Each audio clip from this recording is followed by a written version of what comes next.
that, and that is in Class B. As you know, Class B has 8 districts of 6. So the district champion and the district runner-up in Class B will have a bye in the play-in round. The district champion and the district runner-up in Class B will have a bye in the play-in round.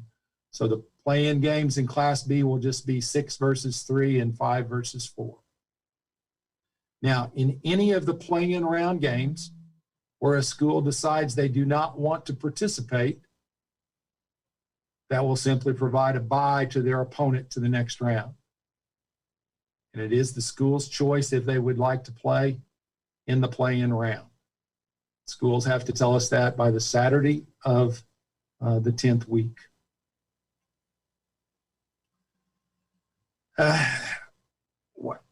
Once we start the bracket, if we do have COVID situations at that point and a team is unable to play on the scheduled day, then that team will be eliminated from the series. We will go back to the preceding round and ask that team's opponent if they wish to participate in that spot. If they choose not to, then the opponent then will receive a bye and move on to the next round. That's for all of the rounds with the exception of the championship game. And if the championship game has a COVID problem, then the staff will make a determination at that time how we will handle that. Just talking about 2 schools in each class, probably a little different scenario.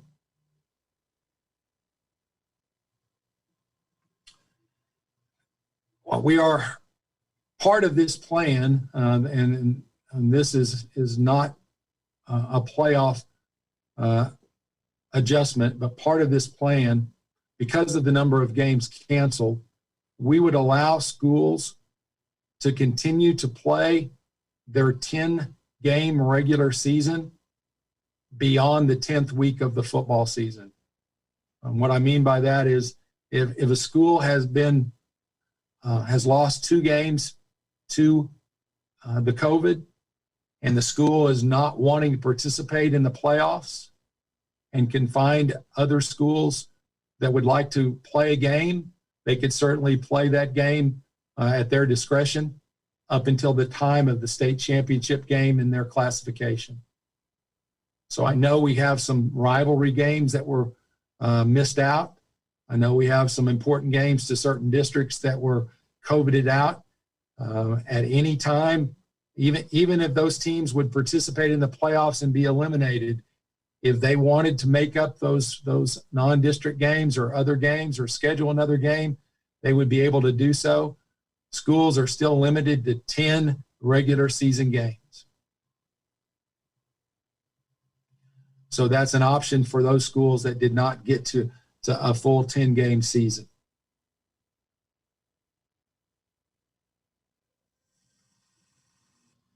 Let me look through my notes here real quick and make sure I've hit all the points that I.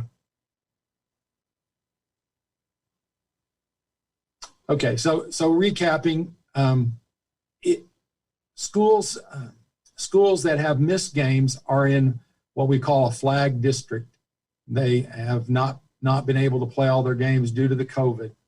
What we're going to allow those districts to do, if they choose to do so, is they may use a ranking amongst their district to determine their playoff seeds. We're going to ask all districts, flagged, not flagged, we're going to ask all districts to rank the last 3 weeks of the season.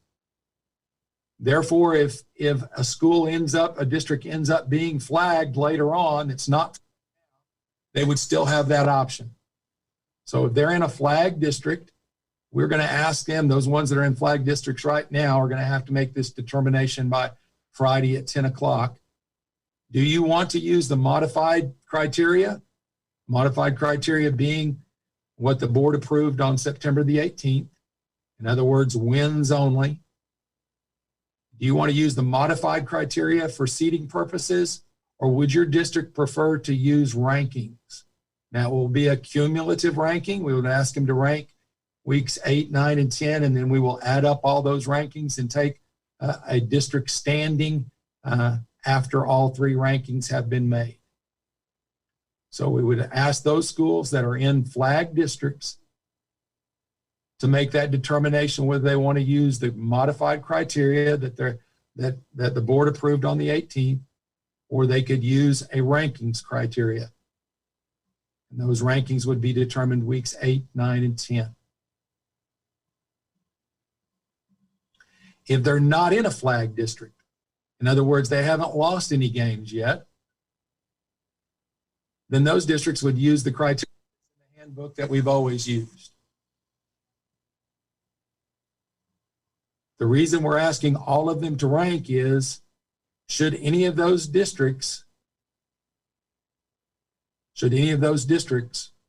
then become flagged later on, the rankings would already be there.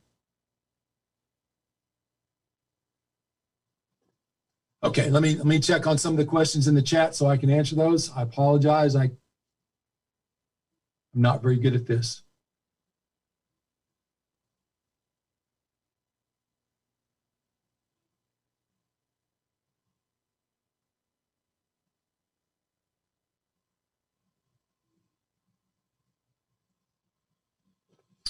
So one of the issues that all of our coaches have in all of our sports have to do with the rankings and the integrity of the rankings. And I can just tell you that that's been a concern of our staff, and it's been a concern of the Coaches Association since we've been doing rankings. We have not traditionally used rankings in football playoff scenarios. Our concern here was that we would end up with districts that were missing games, and the only way to get a overall feel for that district would be to ask the coaches within that district. Could manipulation take place by coaches? I guess it could. Am I going to tell you that it hasn't over my history here at the association? I certainly think it probably has in certain sports, but as we say here in the office, the poll is only as good as the pollsters. And so if those folks in the district decide that's the way they're going to handle it, then that's the way their district will end up. I know it is a concern. I will tell you that if we this is a once in a lifetime scenario, I hope. I've already told Mr. Jackson that the next time we have a pandemic, I will not be available. And so we're planning on doing this one time and one time only. If that makes it somewhat skewed because of coaches ranking in their district, then I'm just going to have to say it's somewhat skewed. I can't answer the integrity question any more than that.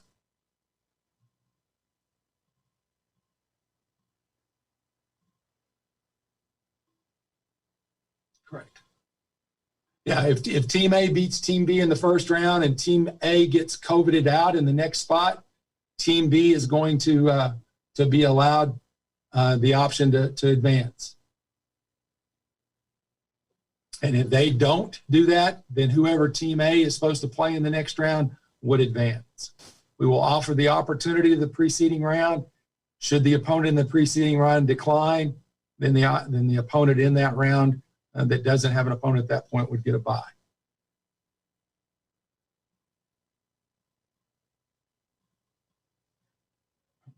Great question about should Team B continue to practice. I think the coach needs to make that decision. It would be permitted because, as I've told you earlier, we're allowing teams to play football games beyond week 10 this time. So them practicing that 1 week would not be an issue.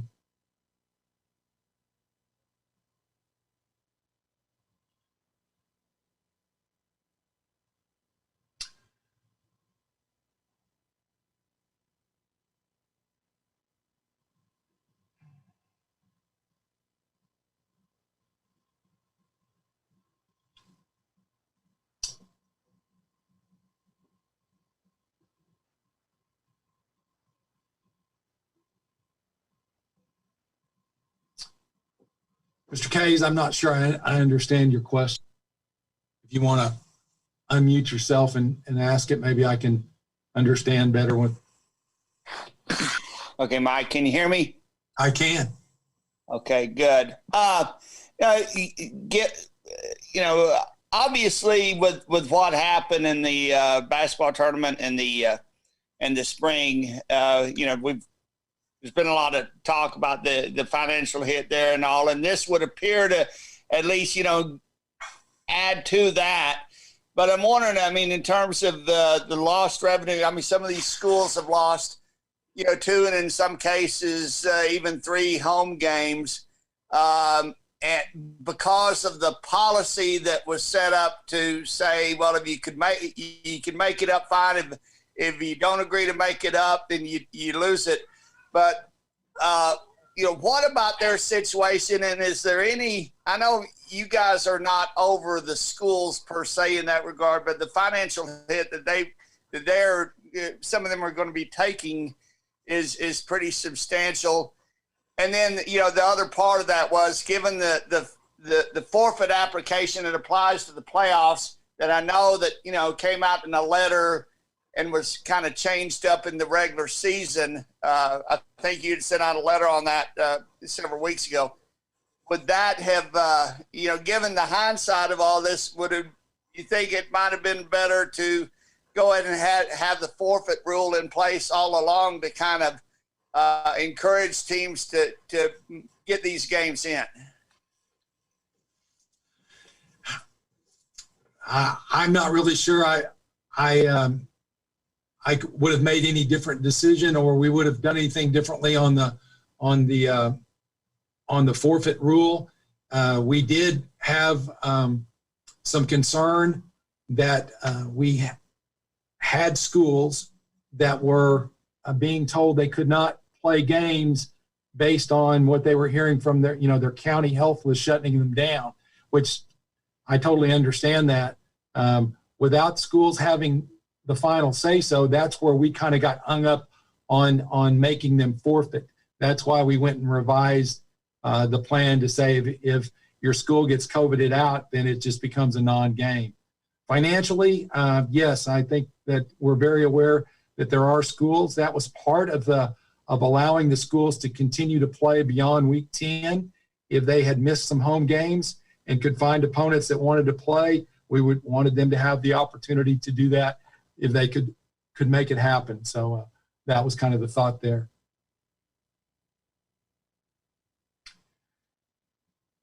We have had some great discussion in our office, and I'm sure you guys have too, wherever you're at, about what restrictions need to be in place at sites for fans. Since obviously OSSA uses member school sites, that we would use the policy of that site. The thing, in addition to one aspect, we will require masks for everyone who purchases a ticket and comes through the gate, and we will encourage social distancing as frequently and as much as prudent to do so. If a site would have a restriction on the number of folks that were there, then we would have to follow that restriction and would do so. Will that impact where we choose to play our contest? I'm sure it will. I'm sure it'll have some impact on that. We will try to again find the best venue that we can, taking all those factors into consideration, the geography of the teams, the size of the facility, and all of those attributes, and whether there's going to be restrictions on fans there or not. So that's a great thought. We will go with what the facility says, but as you folks that have covered the softball and the volleyball up to this point, we have asked everybody that comes through the gate to have a mask, and we think that's a very important part of that. Cameron, that's a great question. We had that coaches asked the same question in the previous previous meeting we had this morning.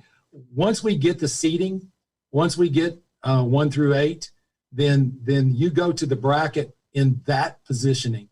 Should number 6 decide that they're not going to play, then we will not elevate folks up the bracket.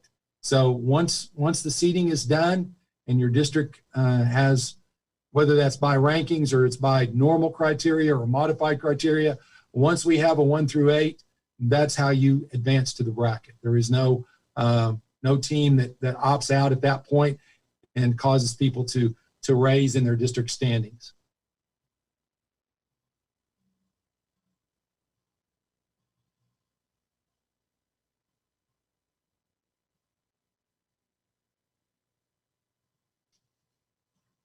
Yes, Jenny, you're exactly right. And that was part of our thought process in the idea of, if I haven't played all my regular season games and I still want to be in the playoffs, and I get into the playoffs and I get beaten out, can I still make up what regular season games that I didn't get to play? Yes. And as long as the state championship hasn't been played in my class yet, I can still make up those games. Now, that's entirely up to the school, and you'd have to find an opponent that had basically the same scenario. But the idea was to give schools and teams and bottom line football players the opportunity to get 10 games in during a season.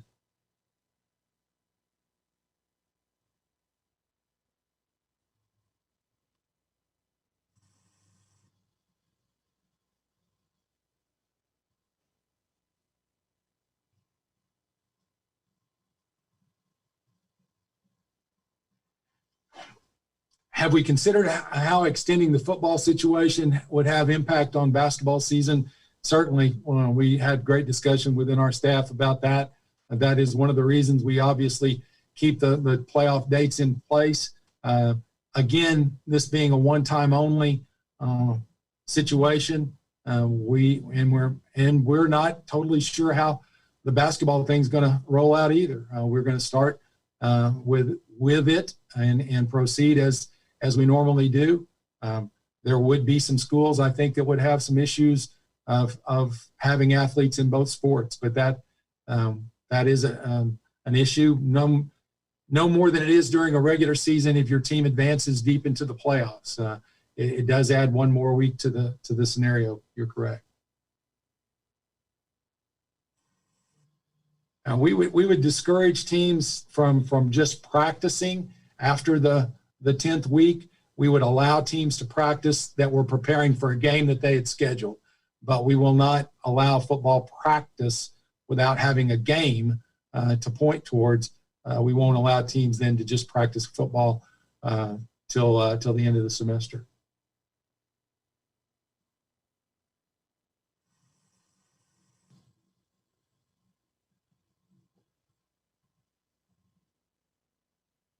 Okay, I think I'm caught up on the chat questions. If you've got a question you would like to ask, and feel free to unmute yourself and I'll give it a shot. Hi, Mike. This is Nathan Thompson at Fox 23 in Tulsa. One question I had, you call it a once-in-a-lifetime decision. How hard was it to make this decision to add a round of the playoffs? Was it kind of contentious inside the OSSA to make this decision, or was it pretty much general agreement?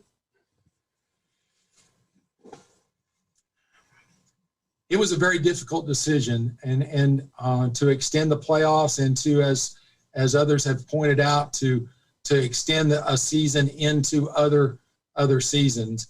One of the things that has been extremely motivational in my personal viewpoint of this is, and other members of our staff, was the reflection on the phone calls, emails, that we received at the termination of the basketball playoffs and the termination of the spring season.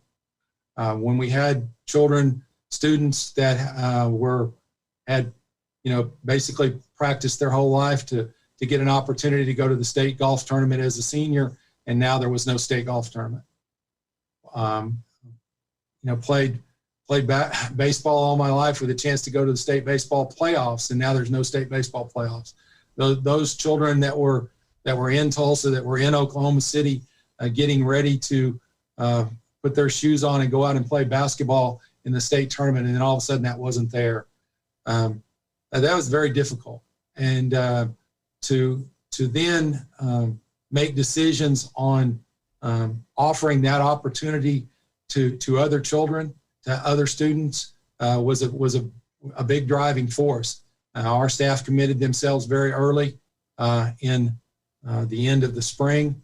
In the beginning of the summer, Mr. Jackson challenged all of us to do everything possible to make sure that we could avoid the scenarios that we finished up with, because the opportunity for those students was just eliminated through no fault of their own. So to move football playoffs a week forward, to infringe on some other sports, to give those kids the opportunity to do that, while it was difficult, it was something I think that we all took a very serious look at and tried to make happen. Mr. Whaley. Yes, sir. Tony Wilson, how are you, sir? Excellent today. Hey, Coach, what was the general consensus of your coaches that were in the earlier private meeting with just them? What were some of their questions and concerns, if you don't mind? Good question, Tony. We had communicated with the Oklahoma Football Coaches Association numerous times during this season about lots of different things.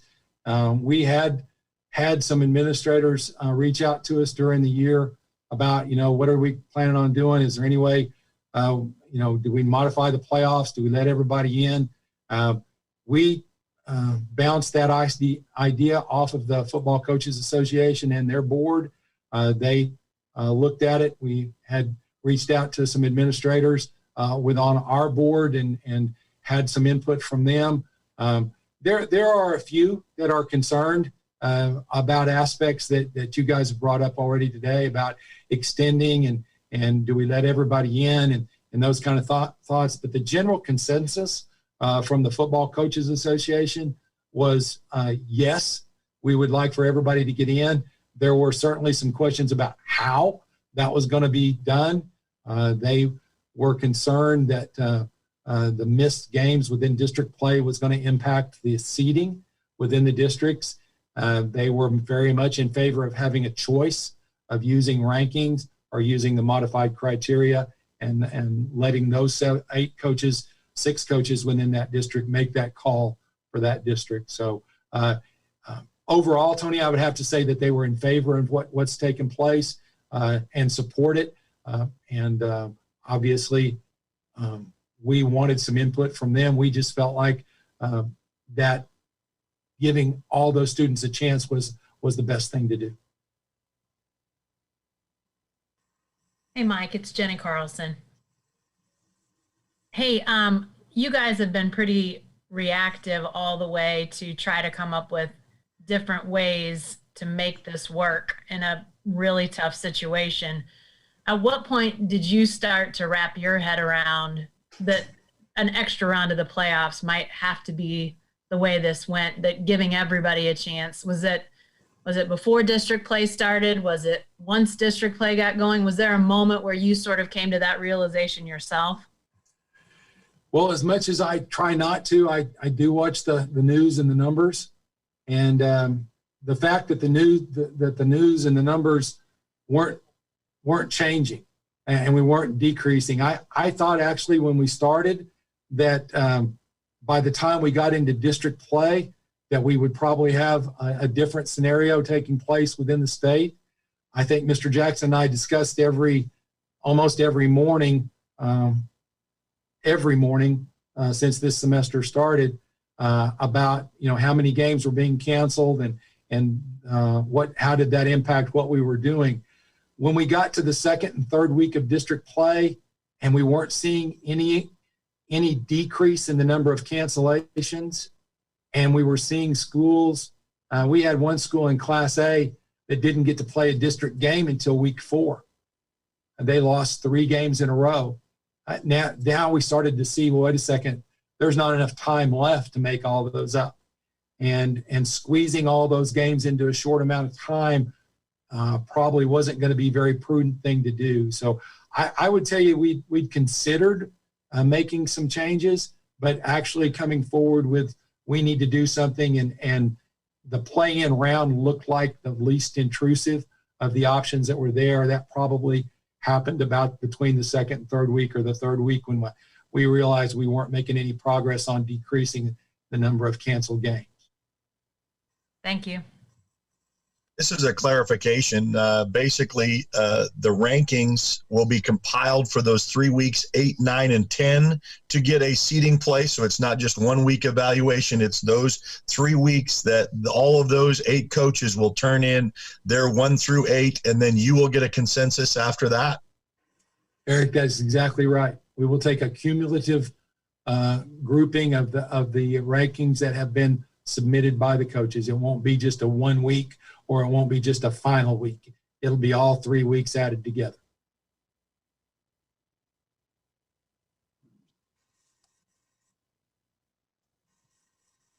Hey, Mike, TJ Eckert from Channel 8 in Tulsa. Just curious what the thought process was behind, Team A beats Team B, Team A gets sick, Team B has that option to play Team C. Now, is it simply so Team C has an opponent that week, or what was the thought process behind letting a team that loses essentially move on to the next round? Right. TJ, that's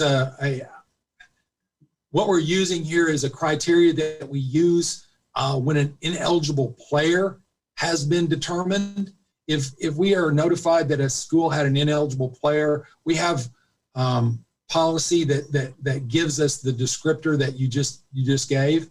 In other words, if we find out somebody that participated inelibly, we would go back to the team that student defeated, and we would give, or the team that student participated on defeated, we would give them an opportunity to move forward. And so we just, since that was already in our book and it met what we were trying to do there, we just kind of used that we used that phraseology to give them an opportunity. That's the reason we did that. Yes. Gotcha. Thanks, Mike. Mike, just wanted to clarify something I thought I heard, but what was the actual role with the Football Coaches Association? Were they just consulted, or were they part of the, final decision? Mike, they were consulted, I guess, more than anything else. They brought ideas to us, and we have a situation now where because they have a permanent executive director, Justin Jones, the head football coach at Norman North, serves the Oklahoma Football Coaches Association as their executive director. It's a position that remains in place, and so he and I have some conversation. I don't want to say annually every week, but we talk frequently. He was bringing me ideas that they were having. I was telling him things and concerns that we had.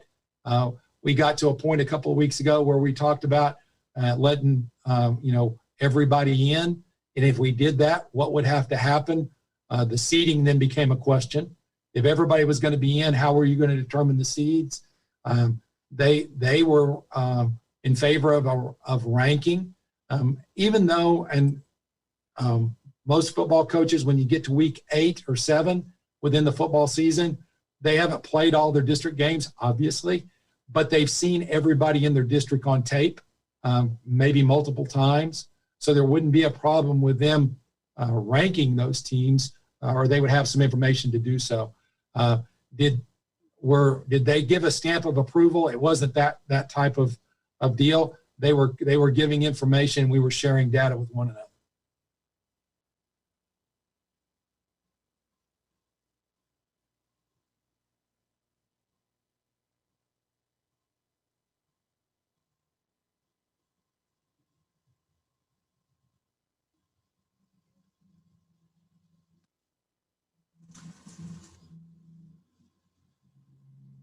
Okay. Last call. Mike, this is Barry Lewis. Yes, sir. If a team that advances due to a losing team advances due to a forfeit, does that affect potentially the site of the next game? Like, say you get to the point in the playoffs where a team that hasn't hosted a game would get a chance to host because the other team has already hosted 2 home games. Does that affect the site of that next game? You know, Barry, that's a great question, and I'll have to admit to you, man, I hadn't even thought about that. But my initial take on that situation would be that probably would be determined more on the timing. If we knew that early in the week before we advanced the bracket, if we knew during the weekend that was taking place, that team was not going to be able to play, then certainly we probably would take that into consideration. But if it was later in the week, which my guess is that's when we would find out, either Tuesday or Wednesday of that week, or maybe as late as Thursday, then no, we would stay with whoever was designated as the host probably. All right, thanks.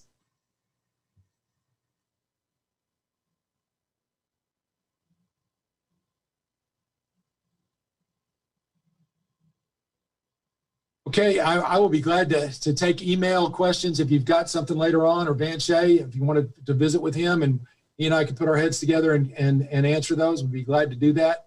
Van Shea will be sending out a copy of the recording of this to those folks later on. Appreciate your time and effort this morning, and bear with us as we continue this journey called the football playoffs.